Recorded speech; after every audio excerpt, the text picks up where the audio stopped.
ਇਹ ਮੇਰੇ ਕੋਲ ਅਲਫਾਜ਼ ਨਹੀਂ ਹੈ। ਇੱਕ ਐਡਾ ਦੁੱਖ ਭਰਿਆ ਮੌਜੂ ਅਸੀਂ ਲੈ ਕੇ ਆਏ ਹਾਂ। ਇੱਕ ਉਸ ਨੌਜਵਾਨ ਤੇ ਵੀਡੀਓ ਹੈ ਜਿਹੜਾ ਆਪਣੀ ਜਵਾਨੀ ਵੇਖਣ ਤੋਂ ਪਹਿਲੇ ਹੀ ਇਸ ਦੁਨੀਆ ਤੋਂ ਚਲਾ ਗਿਆ ਹੈ। बल्कि घर की उजड़ गया जवान बेटे दी मौत जिहड़ी है ना वो वालदैन नूं बुढ़िया कर छड्डी।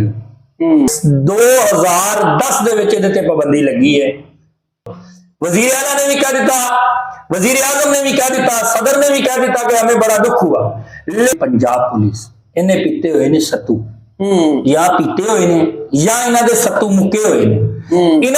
डोर बनाने वाली कंपनी जिहड़ी पतंग बनाने वाले बंदे ने उन्हां नूं अगर फड़िया जाए तो इस तरह के वाकया क्यों होण पहले तक। हालांकि उस भाई दी ईदो चौथे दिन बाद शादी सी। एक खबर ये भी चली सी कि उनकी वालदा भी नाल फौत हो गए ने। नहीं बिस्मिल्लाहिर्रहमानिर्रहीम, अस्सलाम वालेकुम, खुश आमदीद TF पंजाबी TV। दोस्तों अज की वीडियो एक अफसोसनाक वाकया ते एक दुख भरी वीडियो है, तुसीं वेखोगे ते ये वीडियो लैके असीं दोनों जिस तरह के हर वीडियो च हाजिर हुन्ने आ। मैं जी तुफैल डोगर, मैं मोहम्मद फुरकान। आप सब अज दे मौजू दी वीडियो जिहड़ी अज असीं बना रहे हैं, ये मेरे कोल अल्फाज नहीं है। एक एडा दुख भरिया मौजू असीं लैके आए हैं। एक उस मां ते वीडियो है जिंदी दुनिया उजड़ गई है। एक उस नौजवान ते वीडियो है जिहड़ा अपनी जवानी वेखण तो पहले ही इस दुनिया तो चला गया है। दोस्तों मेरी मुराद आसिफ इशफाक नामी नौजवान, 22 साल नौजवान, फैसलाबाद के अंदर रहने वाला, डोर एक्सीडेंट की वजह तो इस दुनिया तो चला गया है। मैं ये वीडियो अज ओहदे नाम है। हाफ साहब तुहाडा की ख्याल है?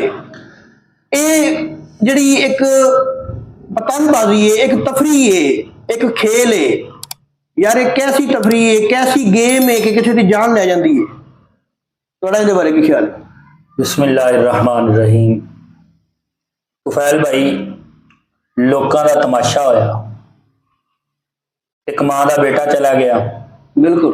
एक भैन दा वीर चला गया, एक भरा दा भरा चला गया। बिल्कुल।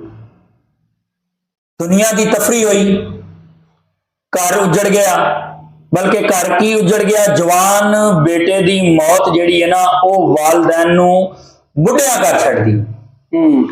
लोकां दी तफरी, हालांकि 2010 दे विच इहदे ते पाबंदी लगी है पतंगबाजी ते। बिल्कुल इस तरह, लेकिन अज तक उहदे दे उत्ते अमल दरामद ही नहीं हो सकिया। उहदी वजह की है?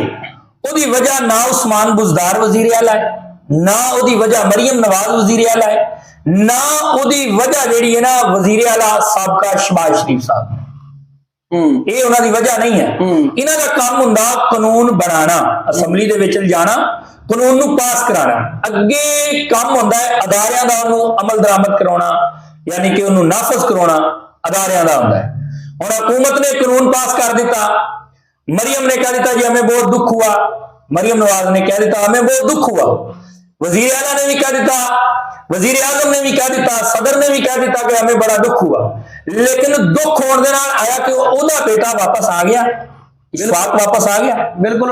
फैसलाबाद फैक्ट्री एरिया का मौजूदा जो SHO सी वह भी मुअत्तल होया है। लेकिन इस तरह का जिहड़े इस तरह के फैसले करने ने वो अगर मौके तो पहले किए जाते यार शहर किसी की जान बच जाए। यार SHO मुअत्तल हो गया, SHO मुअत्तल किया जी, मुअत्तल हो गया, दोबारा बहाल हो जाएगा, दोबारा बहाल हो जाएगा। उन्होंने बेटा के वापस नहीं ना आया।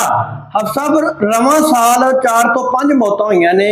एक यकम मार्च का वाकया है, एक बच्चा 7 साल का बच्चा डोर फड़दिया होया रक्षे टकराया और उनकी जान चली गई। एक 10 मार्च को वाकया होया, 12 साल का लड़का डोर फड़दिया छत तो गिरया और फौत हो गया।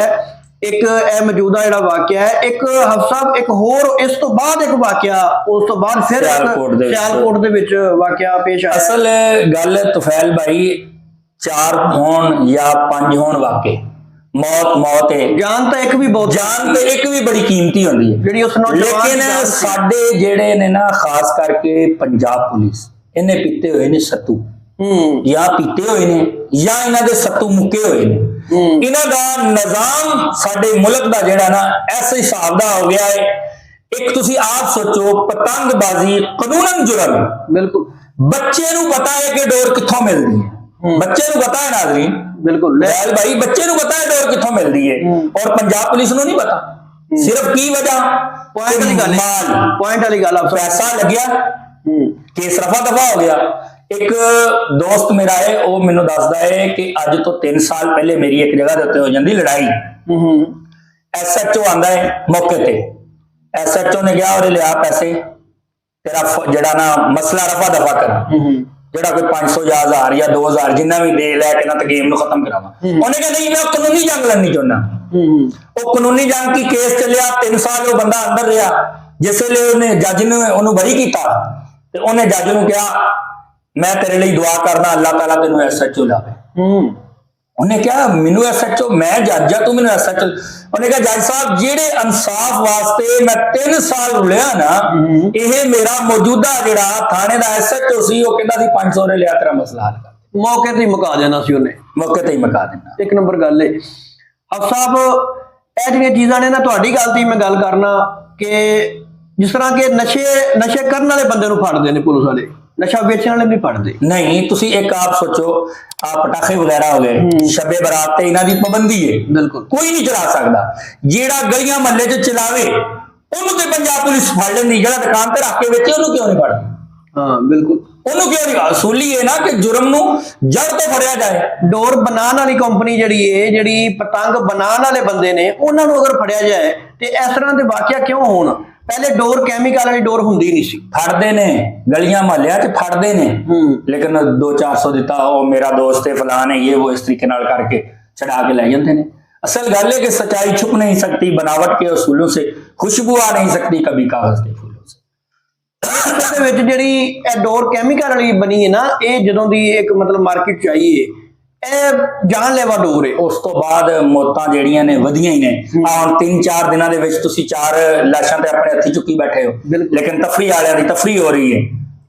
ਇਹ ਹਫਤਾ ਮੇਰਾ ਇਹ ਖਿਆਲ ਹੈ ਕਿ ਜਿਹੜੇ ਬੱਚੇ ਪਤੰਗਬਾਜ਼ੀ ਕਰਦੇ ਨੇ ਜਾਂ ਪਤੰਗ ਉਡਾਉਂਦੇ ਨੇ, ਉਹਨਾਂ ਦੇ ਮਾਂ-ਬਾਪ ਨੂੰ ਸਖਤੀ ਨਾਲ ਮਨਾ ਕਰਨਾ ਚਾਹੀਦਾ ਹੈ। ਸਖਤੀ ਦੇ ਨਾਲ ਉਹਨਾਂ ਨੂੰ ਵੀ ਮਨਾ ਕੀਤਾ ਜਾਵੇ। ਲੋਕ ਆਪ ਸਾਹਿਬ ਜਿੰਨੀ ਦੇਰ ਤੱਕ ਆਪਣੇ ਤੇ ਕੋਈ ਗੱਲ ਨਹੀਂ ਨਾ ਬੀਤਦੀ ਸਾਡੇ ਤੇ, ਅਸੀਂ ਲੋਕ ਨਹੀਂ ਸਮਝਦੇ। ਅਸੀਂ ਕਹਿੰਦੇ ਹਾਂ ਕਿਹੜੀ ਗੱਲ ਹੈ, ਉਨੀ ਦੇਰ ਤੱਕ ਸਾਨੂੰ ਸਮਝ ਹੀ ਨਹੀਂ ਆਉਂਦੀ। ਵੈਲ ਭਾਈ ਉਨੀ ਦੇਰ ਤੱਕ ਤਾਂ ਸਾਨੂੰ ਸਮਝ ਹੀ ਨਹੀਂ ਆਉਂਦੀ ਜਿੰਨੀ ਦੇਰ ਤੱਕ ਅਸੀਂ ਕੋਈ ਨੁਕਸਾਨ ਨਹੀਂ ਕਰ ਲੈਂਦੇ, ਕੋਈ ਹਾਦਸਾ ਸਾਡੇ ਨਾਲ ਨਹੀਂ ਹੋ ਜਾਂਦਾ ਉਨੀ ਦੇਰ ਤੱਕ। ਹਾਲਾਂਕਿ ਉਸ ਭਾਈ ਦੀ ਈਦੋ ਚੌਥੇ ਦਿਨ ਬਾਅਦ ਸ਼ਾਦੀ ਸੀ, ਅਫਤਾਰੀ ਲੈਣ ਵਾਸਤੇ ਉਹ ਘਰੋਂ ਨਿਕਲਿਆ, ਉਹਦੀ ਜ਼ਿੰਦਗੀ ਤੇ ਸ਼ੁਰੂ ਹੋਣ ਤੋਂ ਪਹਿਲਾਂ ਹੀ ਇਹਨਾਂ ਨੇ ਖਤਮ ਹੋ ਗਈ ਹੈ। ਬਿਲਕੁਲ 22 ਸਾਲਾ ਖੂਬਸੂਰਤ ਨੌਜਵਾਨ ਯਾਰ ਅਫਤਾਰੀ ਲੈ ਕੇ ਘਰ ਨੂੰ ਵਾਪਸ ਆ ਰਿਹਾ ਹੈ ਤੇ ਅੱਗੋਂ ਸ਼ਾਦੀ ਦੇ ਵੀ ਦਿਨ ਰੱਖੇ ਹੋਏ ਨੇ। ਈਦ ਤੋਂ ਤੀਸਰੇ ਚੌਥੇ ਦਿਨ ਬਾਅਦ ਸ਼ਾਦੀ ਸੀ ਯਾਰ। ਉਸ ਮਾਂ ਦਾ ਕੀ ਹਾਲ ਹੋਇਆ ਹੋਏਗਾ। ਉਸ ਇੱਕ ਖਬਰ ਇਹ ਵੀ ਚੱਲੀ ਸੀ ਕਿ ਉਹਦੀ ਵਾਲਦਾ ਵੀ ਨਾਲ ਫੌਤ ਹੋ ਗਏ ਨੇ। ਨਹੀਂ ਲੇਕਿਨ ਉਹ ਮੇਰਾ ਖਿਆਲ ਫੇਕ ਖਬਰ ਸੀ। ਫੇਕ ਸੀ, ਉਹਨਾਂ ਉਹ ਆਪ ਹੀ ਸੀ, ਖੁਦ ਹੀ ਸੀਗਾ ਉਹਦੇ ਨਾਲ ਹੀ। ਹਾਂ ਅਲਬત્ਤਾ ਇਹ ਹੋ ਸਕਦਾ ਵਾਲਦਾ ਉਹਦੀ ਫੌਤ ਉਸੇ ਵੇਲੇ ਹੋ ਗਈ ਜਿਸ ਵੇਲੇ ਉਹ ਫੌਤ ਹੋ ਗਿਆ। ਉਹਦੀ ਕਾਹਦੀ ਜ਼ਿੰਦਗੀ, ਉਸ ਮਾਂ ਦੀ ਕੀ ਜ਼ਿੰਦਗੀ ਹੈ ਦੁਨੀਆ ਦੀ, ਜਿਹਦਾ ਜਵਾਨ ਬੱਚਾ ਫੌਤ ਹੋ ਜਾਏ, ਉਹਦੀ ਕੀ ਜ਼ਿੰਦਗੀ। ਬਿਲਕੁਲ ਜੀ।